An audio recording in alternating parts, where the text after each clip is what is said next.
ದರ್ಶಿ ವ್ಲಾಗ್ಸ್ನ ವೀಕ್ಷಕ ಬಂಧುಗಳಿಗೆ ನಮನಗಳು. ಚಾನೆಲ್ನನ್ನು ಸಬ್ಸ್ಕ್ರೈಬ್ ಮಾಡಿ.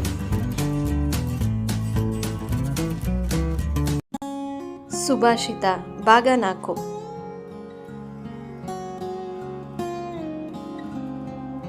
ದೇವರು ಕೊಟ್ಟದ ಸಾಲದು ಎನ್ನುವ ಭಾವದಿ ಪಡೆವರು ರಹಲಂಚ. ಶವವನು ಲಂಚವ ಇಲ್ಲಿಯೇ ಬಿಡುತ್ತಲಿ ಭಾವದಿಂದೊಯ್ವರು ಜನಶಾಪ. ತೃಪ್ತಿಯೇ ಮಾನಸಿಕ ಶಾಂತಿಯ ಸೋಪಾನ. ಆದರೆ ಇಂದಿನ ಸಮಾಜದಲ್ಲಿ ಇದ್ದುದರಲ್ಲೇ ಅಥವಾ ದೇವರು ಕೊಟ್ಟಿದ್ದರಲ್ಲಿ ತೃಪ್ತಿ ಪಡುವವರು ತೀರ ವಿರಳ. ವಿದ್ಯೆ, ಭಕ್ತಿ, ಪರಹಿತ ಮುಂತಾದವುಗಳಲ್ಲಿ ಅತೃಪ್ತಿಯೂ ಬೇಕು. ಸ್ಥಾನಮಾನದಲ್ಲಿ ಆಸೆ ಬೇಕು, ಆದರೆ ಅತೃಪ್ತಿ ಬೇಡ. ಜೀವನದಲ್ಲಿ ಸುಖಿಯಾಗಲು ರಹಸ್ಯವಾಗಿ ಲಂಚ ಪಡೆಯುವವರು, ವಂಚಿಸಿ ಧನ ಸಂಪಾದಿಸುವವರು ಹಲವರಿದ್ದಾರೆ. ಇಹದ ಸುಖವನ್ನು ಪ್ರಾಣಿ ಪಕ್ಷಿಗಳು ಬಯಸುತ್ತವೆ, ಆದರೆ ಪರದ ಸುಖಪೇಕ್ಷಿಗಳು ತೀರ ವಿರಳ. ನಾವು ಆಳವಾಗಿ ಚಿಂತಿಸಿದಾಗ, ನಾವು ಗತಿಸಿದಾಗ ನಮ್ಮ ಮೃತ ಶರೀರ ಮತ್ತು ಗಳಿಸಿದ ಸಂಪತ್ತುಗಳು ಇಲ್ಲಿಯೇ ಉಳಿಯುತ್ತವೆ. ನಮ್ಮ ಜೊತೆಗೆ ಲಂಚ ಕೊಟ್ಟ ಜನಗಳ ಶಾಪಗಳು ಮಾತ್ರ ಬರುತ್ತವೆ.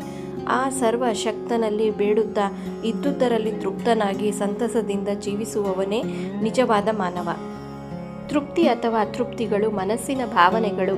ಸ್ಥಿರ ಮನದ ಸ್ಥಿತಪ್ರಜ್ಞರು ಸುಖ ದುಃಖ, ಲಾಭ ನಷ್ಟ, ಜಯ ಪರಾಜಯ, ಶತ್ರು ಮಿತ್ರ ಮುಂತಾಗಿ ಎಲ್ಲೆಡೆ ಎಲ್ಲರೊಂದಿಗೆ ಸಮಭಾವದಿಂದ ಇರುತ್ತಾರೆ.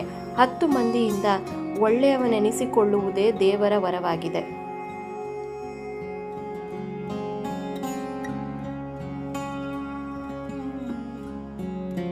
ಅನ್ಯಾಯ ನೋಡಿಯೂ ಸುಮ್ಮನೆ ಇರುವರು, ಮೌನದಿ ಬೆಂಬಲ ತೋರುವರು, ತನ್ನಯ ದೇಶದ ಸಂಸ್ಕೃತಿ ಅರಿಯದ ಗನ್ನರು ಇದ್ದು ಸತ್ತವರು.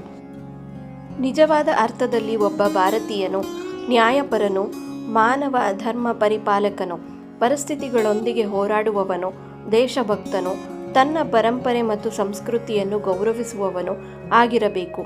ಒಬ್ಬರಿಗೆ ಅನ್ಯಾಯವಾಗುತ್ತಿದ್ದರೆ ಅದನ್ನು ಖಂಡಿಸಬೇಕು. ಅನ್ಯಾಯವನ್ನು ನೋಡಿಯೂ ಸುಮ್ಮನಿರುವವನು ಸ್ವಾರ್ಥಿ ಎನಿಸಿಕೊಳ್ಳುತ್ತಾನೆ. ತನ್ನ ದೇಶ, ದೇಶದ ಇತಿಹಾಸ, ನೀತಿ, ನ್ಯಾಯ ಮುಂತಾದವುಗಳ ಕುರಿತು ಚಿಂತಿಸುವವನೇ ನಿಜವಾದ ನಾಗರಿಕ. ಅನ್ಯಾಯವನ್ನು ಸಹಿಸುವುದು ಅನ್ಯಾಯ ಮಾಡಿದಷ್ಟೇ ಪಾಪಕೃತ್ಯವಾಗಿದೆ. ಅನ್ಯಾಯ ಕಂಡರೂ ಮೌನವಾಗಿರುವುದು. ತನ್ನ ಸ್ವಾರ್ಥವನ್ನೇ ಬಯಸುವವರು, ತನ್ನ ಸ್ವಾರ್ಥಕ್ಕೆ ಧರ್ಮ ನ್ಯಾಯಗಳನ್ನು ಮರೆಯುವವರು, ದೇಶಕ್ಕೆ ಹಿತವಲ್ಲದ ಕೆಲಸಗಳನ್ನು ಮಾಡುವವರು ಇದ್ದು ಸತ್ತವರು.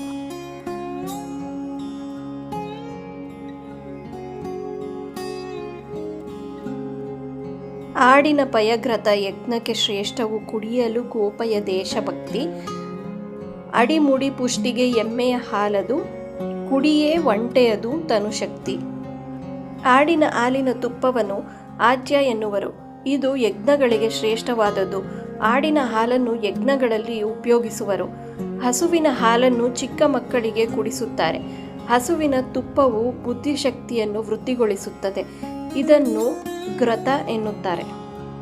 ಹಸುವಿನ ತುಪ್ಪವು ನಮಗೆ ತೇಜಸ್ಸನ್ನು, ಇಂದ್ರಿಯಗಳಿಗೆ ಶಕ್ತಿಯನ್ನು ಕೊಡುವುದು, ಜಠರಾಗ್ನಿಯನ್ನು ಉದ್ವಿಗ್ನಗೊಳಿಸುವುದು. ಎಮ್ಮೆಯ ಹಾಲು ಮತ್ತು ತುಪ್ಪ ಶರೀರವನ್ನು ಪುಷ್ಟಿಗೊಳಿಸುತ್ತದೆ. ಮರುಭೂಮಿ ಪ್ರದೇಶಗಳಾದ ಅರಬ್ ದೇಶಗಳವರು ಒಂಟೆಯ ಹಾಲನ್ನು ಕುಡಿಯುತ್ತಾರೆ. ಇದರಿಂದ ಶರೀರವು ಶಕ್ತಿಯುತವಾಗುತ್ತದೆ. ಮರಳುಗಾಡಿನ ಜೀವನ ತುಂಬ ದುಸ್ತರವಾಗಿರುತ್ತದೆ. ಇಲ್ಲಿ ಜೀವಿಸುವವರಿಗೆ ಶಾರೀರಿಕ ಶಕ್ತಿ ಬೇಕು. ಅದಕ್ಕಾಗಿಯೇ ಅವರು ಒಂಟೆಯ ಹಾಲನ್ನು ಕುಡಿಯುತ್ತಾರೆ.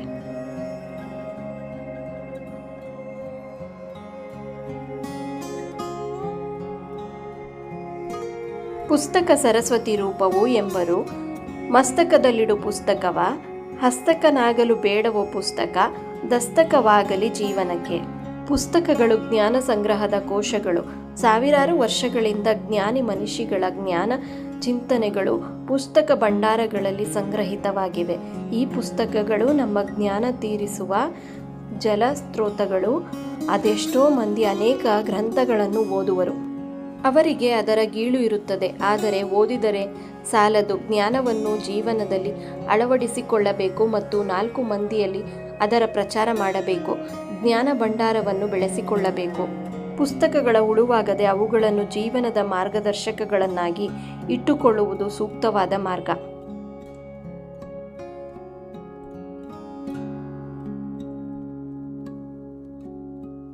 ನೀರಿನ ಮೇಲಿನ ಗುಳ್ಳೆಯ ತೆರವಿದೆ, ನರರ ಬಾಳ್ವೆಯು ಈ ಜಗತಿ ಧರೆಯದು ಕಂಪನಗೊಳ್ಳುವ ಮೊದಲಲ್ಲಿ ಮರಣವ ತಿಳಿದವರು ಯಾರುಂಟು.